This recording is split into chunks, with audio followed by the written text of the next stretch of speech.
Hey everyone, welcome to the video. This will break down the 7-game NBA slate for today on Draftkings. But before we continue, as always, if you guys could just leave a like, and if you're new to the channel, please hit that subscribe button. Really helps me out. Really appreciate it. You also follow me over on Twitter. I'm at Pennell16.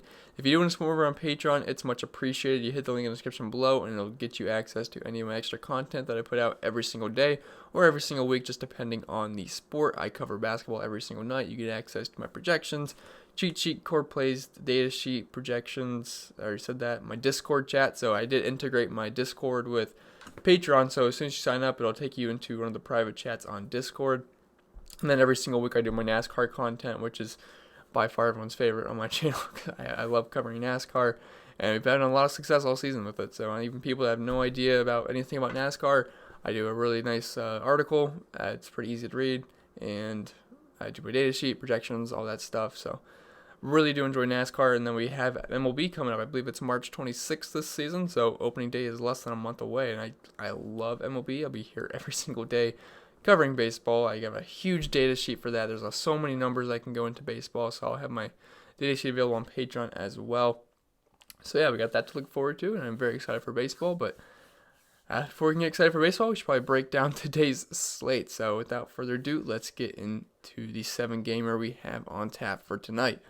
So up top, I have James Harden. He comes in at 10,500. So recently he had a stretch of 60-point fantasy games, and now he's been stuck in this 40-point range. So he hasn't been amazing, but James Harden at 10,500, I gotta say, is pretty enticing, because if he can get us around 60 fantasy points, that's near 6x, and we know that's definitely possible for James Harden. But if he gets us another 40-ish point fantasy game, yeah, we're gonna be pretty darn disappointed. But if I had to bet, I'd probably say James Harden gets anywhere from 55 to like 62 fantasy points. I think that's probably where he'll end up being. He's got the upside of near 70. We know that. Just, you know, Russell. I always say Russell. Russell Westbrook's definitely been hurting him a little bit, and Russell Westbrook's been absolutely on fire since the All-Star break. But I do like James Harden here. His numbers have been strong all season. You can't deny that. He's at 1.61 points per minute with a 36.5% usage rate. Obviously, all strong numbers. He's going to play all the minutes he can handle. And the matchup versus New York, it's solid. They're not like complete trash defensively. Head over to the DVP chart. New York does rank 21st versus point guards and 15th versus shooting guards. Like I said, not complete trash, but not that great either, so nothing I would shy away from. So I think James Harden is fine in all formats, especially at this price tag at 10,500. If he was above 11K like he usually is, I'd probably pass. But we only have a 9.5 point spread. If this game can stay close, I mean, he should be able to get near 6x, and we have 120 implied team total. Don't mind James Harden here at 10,500. Trae Young, he comes in at 10,400. So I love this game environment a lot more than I like the game environment for the Rockets game. But it's just hard to justify playing Trae Young at the same price as James Harden, because we know James Harden is just, I mean, it just feels better playing James Harden than it does Trae Young. But Trae Young certainly has the upside. I mean, the guy scored near 80 fantasy points a couple of times so far this season, and so is James Harden. So he certainly has the upside. He's always got double-double upside with his assists that he's been getting. And they have 120 implied team total and a 239 over-under in this game. So he definitely won exposure, and it's only a 2-point spread. So when I was doing some early research last night, I decided to do the video this morning because I was just so tired last night. I didn't want to fall asleep during the video. And I feel like I have more energy now, so hopefully this video is better quality. But I might start doing it too in the mornings, just depending on if I can. So we'll see. But Trae Young, yeah. I mean, one exposure to this game last night when I was looking at the research, I was like, yeah, this Atlanta-Memphis game is definitely going to be the nuts. I was assuming you'd probably have a 240 total, 239, pretty close, tight spread. So, yeah, I love Trae Young here. It's going to be a fast-paced game. Atlanta's 4th in pace of play, while Memphis is 7th, and both teams are trash defensively. Atlanta is the worst defensive team, and Memphis is like the 7th. I just eyeballing it. It looks like it's 7th. And they rank 19th versus point guards and 25th versus shooting guards, and we all know Trae Young has a massive upside, and on the season he's at 1.44 points per minute with a 34.8% usage rate. The problem is justifying playing Trae Young over James Harden when they're at the same price, because if you look at their point per minute rates, Harden's at 1.61, Trae's at 1.44, and they're like the same price. So it's just hard to justify playing Trae Young over James Harden in cash games, but tournaments, yeah, I love Trae Young. He's got upside for a huge game here, 34.8% usage rate.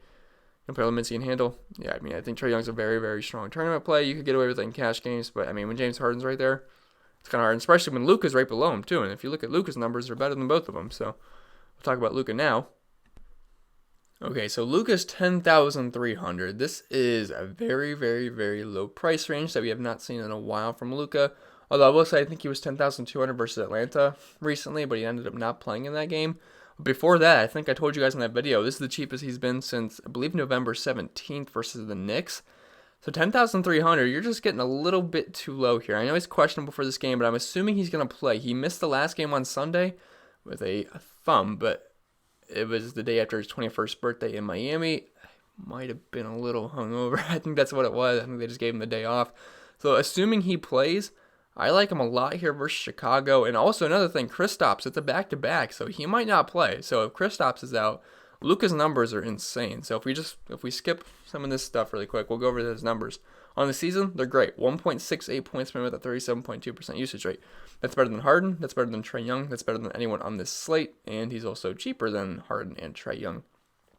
If you take Kristaps off the court, he has over a 40% usage rate. Over a 40% usage rate, and he's at 1.77 points per minute. If Kristaps is out, we're locking in Luka as long as he's good to go. I think they just gave him the day off after his birthday in Miami, so I definitely like Luka here. I think he should be good to go. If he's not, that's a different scenario because we'll have a lot more to talk about. You know, you could have guys like Seth Curry, Dorian Finney-Smith, Tim Hardaway, all those kind of guys. So, yeah, Luka, I like him a lot. It's only a 3-point spread. It's going to be a slow-paced game, but, they don't have anyone that can guard him. And I know it's a tougher matchup for Chicago as a guard, but it's hard to guard Luka. I don't really care about the matchup for him. So, even though they rank first versus point guards, third versus shooting guards, and they suck down low, but, if Kristaps was playing, yeah, I'd have a lot of interest in Kristaps, but I just have a hard time seeing him play. So, we'll see. Because Kristaps dropped 75 fantasy points yesterday. He wasn't even on the main slate, so you guys might have missed that, but he went nuclear. But yeah, Luka, if he's good to go, and especially if Kristaps is out, I love him. Even if Kristaps plays and Luka plays, I still like Luka, so definitely have interest in him, especially at 10,300. Russell Westbrook, 10,000. He's been the Rockets guy to play recently. He's ever since the All-Star break, the guy has been going off. He has been amazing. He's only at 10,000. I like him. It's a good matchup as a point guard versus New York. If you look at the DVP chart, they do rank 21st, so it's a top 10 matchup for Russell Westbrook, and the guy's been just amazing. And the Rockets have a near 120-point implied team total. They play fast. They should look to push the pace here versus the Knicks. Oops, pressed the wrong button.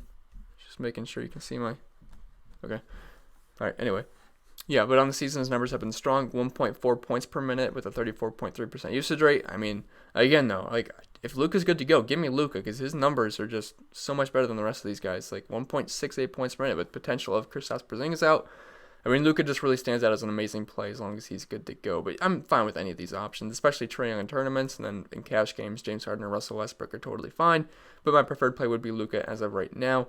Right below these guys, we have CJ McCollum, who just continues to be elite when Damian Lillard is gone, and Damian Lillard is expected to miss, 1 or 2 more games, so still going to be the CJ McCollum show here. He's going to play near 40 minutes. I know it feels a little gross paying $9,300 for McCollum versus Orlando, because I don't like playing people versus Orlando, because, one, they play really slow. As you can see, they are 29th in pace of play. That sucks. But if you look at his numbers in the season, they're at 1.02 points per minute with a 26% usage rate. If you take Lillard off the court, McCollum's at 1.24 points per minute with a 34% usage rate. So he gets massive, massive, massive bumps here when Lillard misses. So McCollum, we can still look his way. He's been scoring over 50 points just consistently without Damian Lillard. And we also have a 70-point game mixed in there. I know the matchup sucks and the pace sucks, but I'm still fine with McCollum at this price tag. It's crazy to say, but still like him. Right below me, we have Kristaps Porzingis, who's kind of a wild card in the slate. He has yet to play a back-to-back in a while now, so I'm kind of expecting him to sit.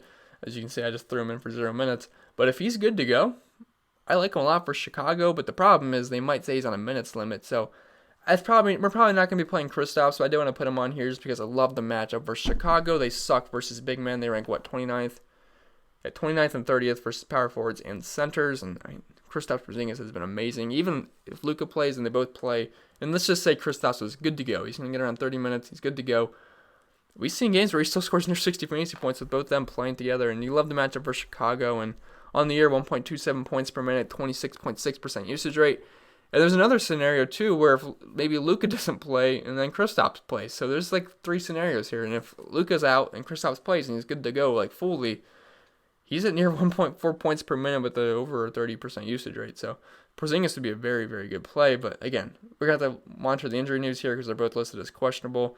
And I don't think Porzingis is listed as questionable, but he's going to be questionable because it's a back-to-back. So keep your eyes out.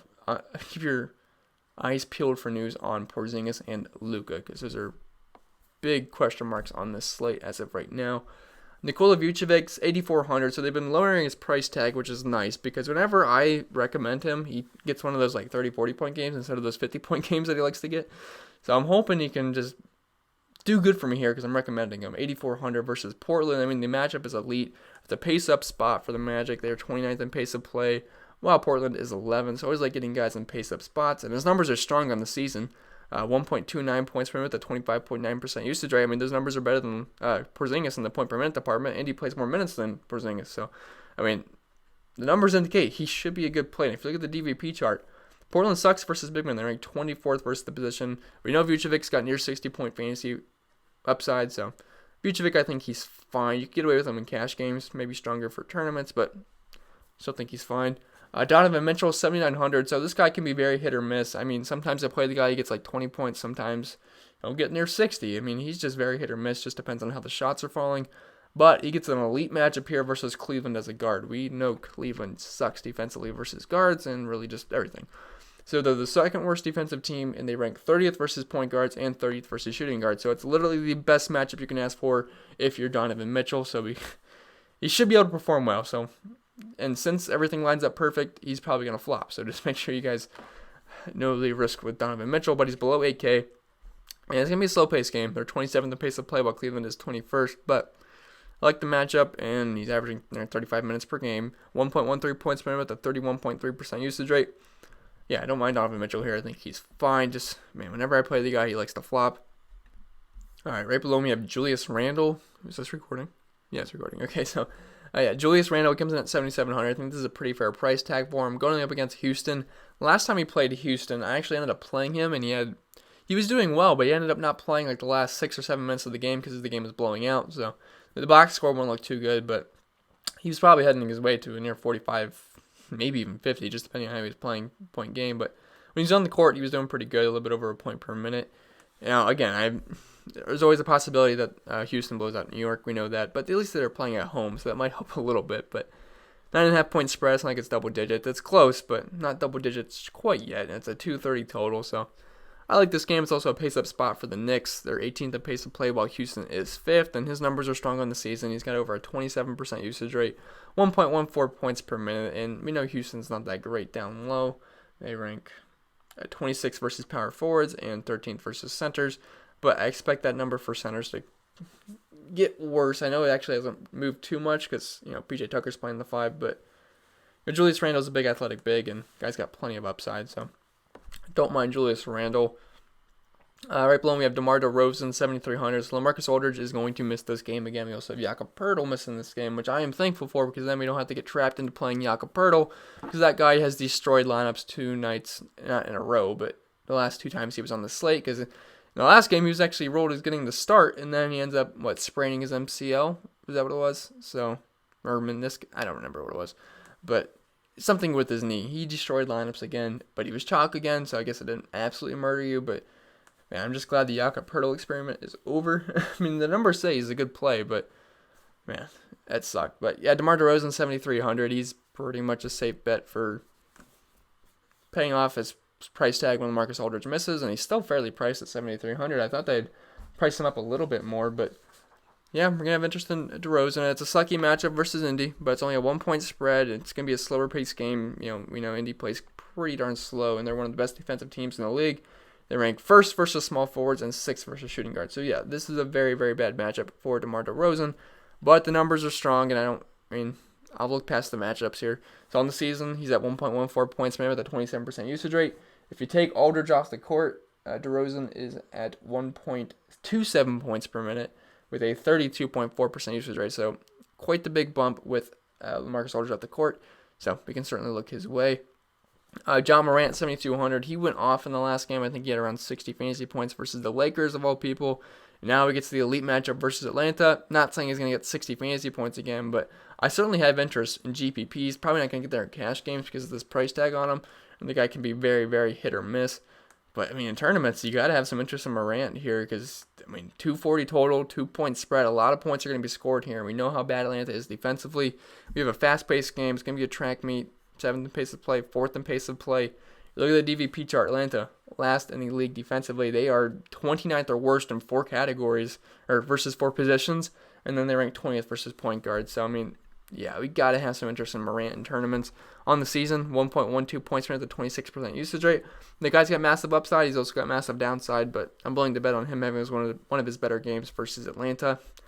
Valanciunas, like Jared Allen, this guy's the ultimate GPP play because Valanciunas I trust more than Jared Allen, obviously, but I mean, they can be very, very up or down. There's games where they'll score 18 points, and then there's some games Valanciunas scores like 65 points. Like, he's very up or down. But I'm willing to bet on him having a pretty good game versus Atlanta. He's only 6,800. Jaren Jackson's out.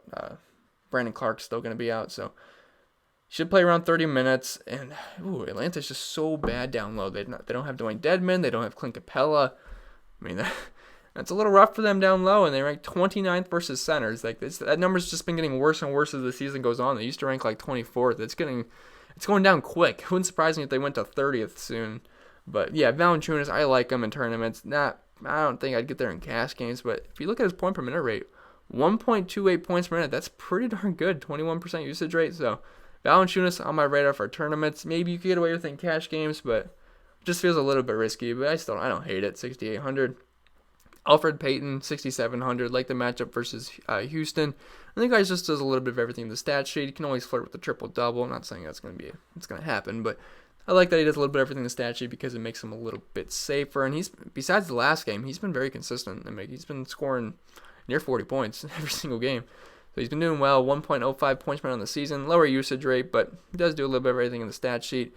Only averaging 9 points per game, but 7.1 assists, 4.1 rebounds, 1.6 steals. So, yeah, I think Elfrid Payton's a safer play at 6,700. Feels a little bit expensive, but it's going to be an up-tempo matchup versus Houston. If you look at the DVP chart, they rank 21st versus point guard. So I think you can get away with some Elfrid Payton in all formats.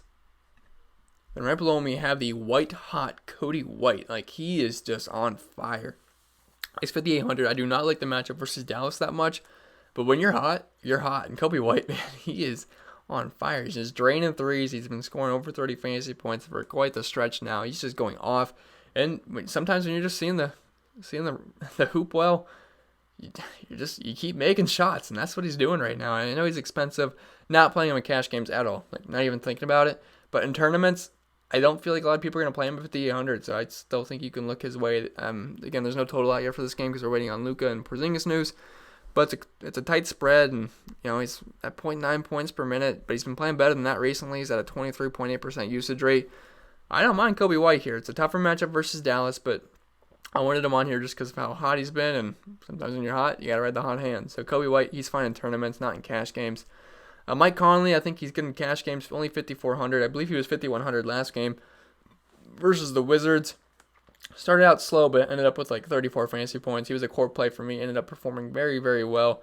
And I'm willing to go back to the well here. I mean, I know for a rough stretch earlier in the season he was having a really rough stretch, but he's turned the corner, playing around 30 minutes per game, and he's been scoring over 30 fantasy points. He's been playing very, very well. So 5,400, not a bad price tag, especially versus Cleveland. 8.5 point spread, so I'm hoping this game can stay a little close here. And if it does, Conley should be able to pay off his price tag. I just talked about it with Donovan Mitchell, but they're so bad versus guards. Like, the worst matchup in the league. Like, if we were going to pay 5,100 versus Washington as a core play for me, they're 27th. I mean, versus Cleveland, I know it's a slower paced game, but still, they're 30th versus point guard. So, yeah, you got to like Mike Conley here. I love the recent form he's been in. He seems like a really safe play at 5,400. I know this game's going to suck just as game environment-wise, 27th and 21st for pace of play, but he's at 0.91 points per minute, 23% usage rate. He's been playing closer to a point per minute recently because don't forget, these numbers were taken into account all season. He sucked early on. So Mike Conley, I do like him a lot, 5,400. I think he's a pretty solid play. Dylan Brooks, 5,300. So before the last few games, he was terrible. He was in the constant teens for fantasy points. He's turned the corner. He's been playing pretty well, and I'm willing to ride the hot hand in Dylan Brooks here. Only 5,300, should play over 30 minutes, and you gotta like the matchup versus Atlanta. It's the best matchup you can ask for as long as you're not a point guard. I mean, it's still a good matchup if you're a point guard, but 29th versus shooting guards, 30th versus small forwards, 29th versus power forwards, 29th versus centers. There's not a bad matchup on Atlanta. So if you're playing Atlanta, you're going to be a good play. And Dillon Brooks has been playing pretty well. 240 total, 2-point spread, fast-paced game. I already went over that like 40 times. So yeah, Dillon Brooks, I like him quite a bit. Itchy back, sorry. But yeah, he's at 0.9 points per minute, 24.8% usage rate. I think Dillon Brooks is very solid. If you're stuck in this 5K to 5,500 range, Conley, Brooks, pretty good plays in my opinion. So I might have Gorgie Dang. Never going to play huge minutes, but he's 5,100 versus Atlanta. He should get, if he gets over 20 minutes versus Atlanta, we know he's pretty good point per minute wise. So I don't hate the idea of playing Gorgie Dang in tournaments. But just know, I don't think he's a great point per dollar option at this price tag, 5,100. And he's not been playing well. Before that, he had a couple good games, over 30 fantasy points. But he's a riskier play, but I don't expect anyone to be on him. So if you want to be different, you could throw Gorgie Dang in. Hope he gets closer to 25 minutes. Maybe Valanciunas gets into foul trouble and he gets some extended run. And then maybe he comes out with a hot hand. We'll see. But I wouldn't bank on him being a great play. Not a cash game play, just tournament. But you got to love the matchup versus Atlanta. I already went over this 10 times. But point per minute wise, he's been good. 1.16 points per minute, 18% usage rate, whatever. But I don't hate Gorgie Dang in tournaments. Kevin Porter, I think he's a very strong play. He comes in at 4,900. And the thing is, Darius Garland's going to be out. So I expect Kevin Porter to get like near full minutes here. I got him for like over 36. So if he gets around 36 minutes, I have a hard time seeing him not pay off his price tag at 4,900. Take Darius Garland off the court. That's a lot of minutes. It's a decent usage rate off the court. And, takes a lot of shots at the court. So Kevin Porter, on the season, he's at 0.83 points per minute. I ran the numbers, took Garland off the court. Still had the same numbers at 0.83 points per minute, but the usage rate did go up, I believe, to 23%. But, if he's going to get closer to 40 minutes at 4,900, I know the matchup sucks versus Utah, but I like him. I mean, he should be able to pay off his price tag at 4,900. So I think Kevin Porter's a solid play despite the matchup sucking versus Utah. Maxi Kleber, I think it's Kleber. I want to say Kleber, but I think I've heard his name pronounced as Kleber. I think he's German. But if Porzingis misses this game, Kleber should get around 30 minutes. And the matchup for Chicago, you can't ask for a better matchup. And if you look at his numbers on the season, he's at 0.84 points per minute. But if you take Porzingis off the court, he's at 0.96 points per minute. And if he's going to get around 30 minutes, that's around 30 fantasy points because the matchup versus Chicago is elite. They're ranked 29th versus power forwards, 30th versus centers. And let's just say Luka misses the game too. He's over a point per minute. So again, there's a lot of news to monitor on the Dallas Mavericks, but Kleber would be an excellent play if Porzingis misses and if Luka misses as well. He's a core play. So keep your eyes open for the news on the Mavericks. After this, we're getting a little bit in the low tier of players, but D'Anthony Melton, 4,400. I recommend this guy more than I'd like to admit because he tends to burn me. But I like the matchup versus Atlanta. I think pretty much everyone in this game is viable just because I think there's going to be a lot of points scored. My phone vibrating. That was really loud. But, yeah, D'Anthony Melton, he's been good point per minute wise, especially for his price tag. He's at 1.05 points per minute, only averaging 19 minutes per game. But I got him for around 25 here. If he can get 25 minutes, I think he can get us over 20 fantasy points, and we'll take that at 4,400. I'm hoping he can get around 25 fantasy points, or maybe he comes out hot and gets 30. That's pushing it, but he's got the upside for it. Been good point per minute wise. The matchup versus Atlanta is amazing. So D'Anthony Melton, he is on my radar as of right now. I don't know if I'd get there in cash games. I'm not ruling it out, but it's probably stronger for tournaments because they can't be hit or miss.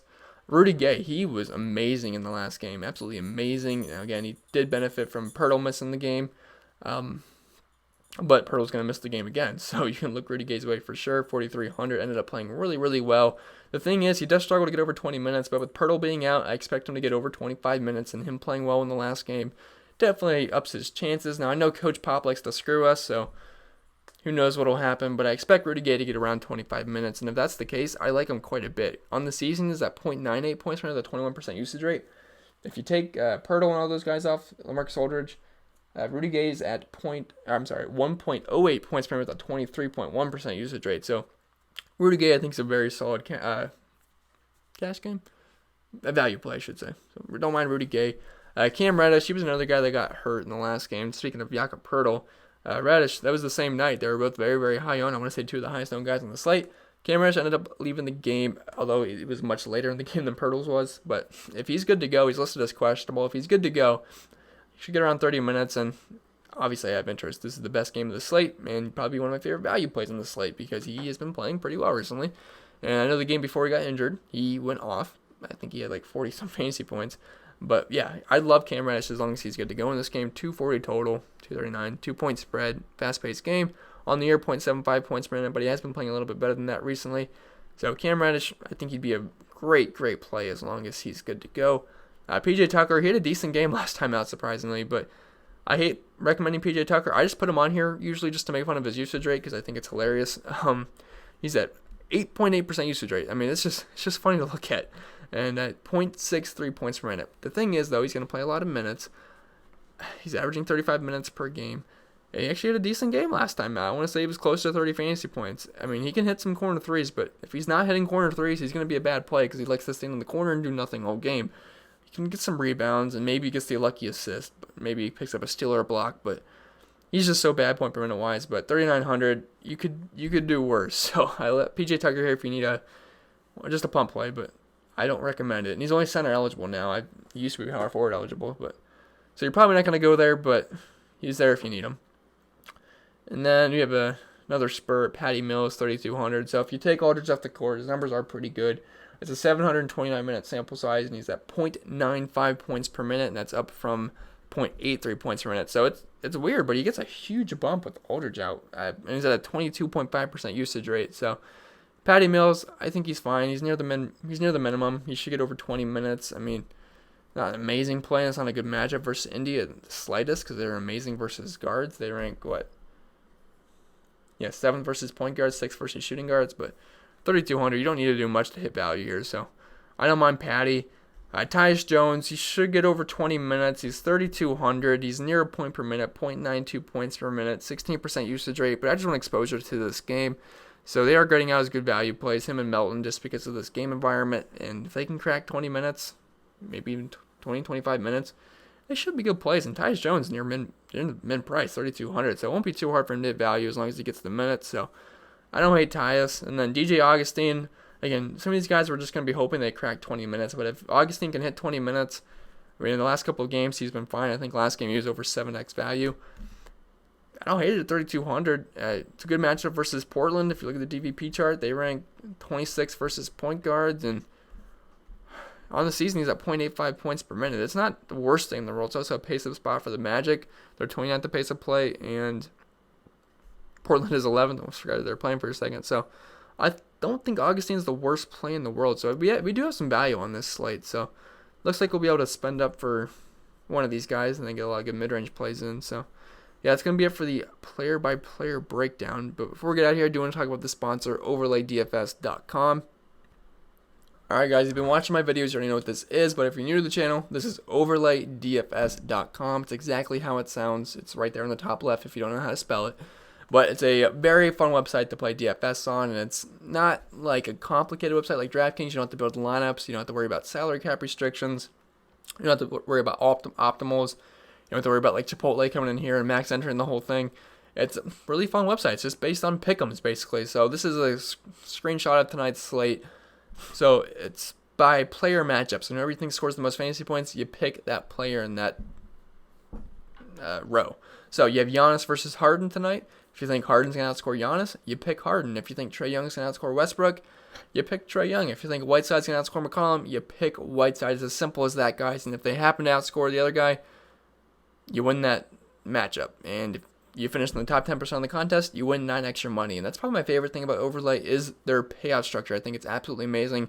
I've had a lot of people come to me and say they love the payout structure on Overlay because to 9 extra money on DraftKings, sometimes you got to win the whole thing. And sometimes even if you don't win the whole if you do win the whole thing, you don't even 9 extra money then. So love the payout structure here. Just finish in the top 10% and you win 9 extra money. So for example, this is the $22 double deuce contest. If you win $180. Simple as that. 9 extra money. And also, this jackpot is getting insane. So, right above me, it's going to say 12-0 record. It's at $14,400. $14,400. Do not miss out on the chance to win this. Someone's going to win it. Why not you? I'm hoping it's me, but if it's not me, hopefully it's one of you guys that watch this video because it's on a 96-day streak of not being hit. So, if you go 12-0 in your picks, guys have been close. I've been close. I went 10-2 one night. So, if you go 12-0, you can win $14,000. And they also have a couple of cool challenges. So if you go 0-12 on your pick, I'm not saying you should try to go 0-12 on your pick, but they will give you $500 if you have the worst night of your life. I mean, going 0-12 is almost as hard as going 12-0. And they also have a slump buster challenge where if you lose 20 days in a row, not consecutive days, but say you play once a week for 20 weeks or twice a week for 10 weeks, you lose every single time.